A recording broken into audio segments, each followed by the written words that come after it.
Qorxu, həyəcan hamısı bir-birinə qarşı.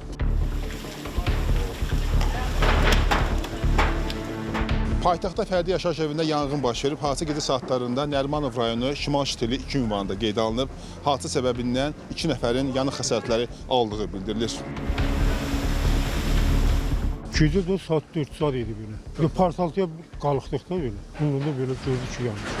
Qız uşağının bir də gəlin biraz yanığı var deyə. Yatmışdıq, evdəydik. Partlama səsinə uyandıq. Şüşə zad partladı deyə onun səsinə ayıldıq. 2 nəfər xəsarət alıb deyirlər. Yüngül yanıq xəsarətləridir. Gəlinimlə nəvəm qolları yanıb. Yüngül elə bil biraz. Heç özüm də bilmirəm necə oldu, onlar yandı. Qorxu, həyəcan hamısı bir-birinə qarşı. Mən burada qalmıram, yolun üstünə qalıram. Zəng elədi qonşularım, anam zat ki, gəl ev yanır. Gəldim qonşunun evi yanır dedi, bizə keçir. Gəldim elə sağ olsun, gəldim gördüm ki, fövqəladə hallar işçiləri hamı söndürür, biz də çıxdıq elə krişəyə, öz krişamıza.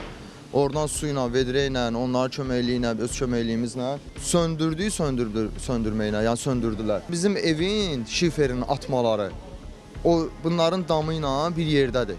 Divarların üstündədir, 2 divarın üstündədir.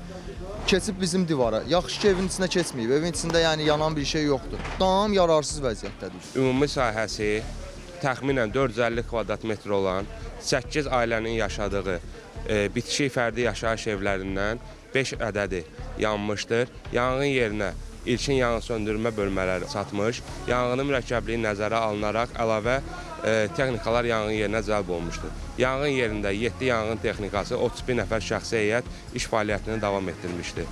Yanğın yerində yanğın söndürmə bölmələri çatana kimi 2 nəfər ana və bala yanıq xəsarətləri ilə təcili tibbi yardım tərəfindən yanıq mərkəzinə aparılmışdır.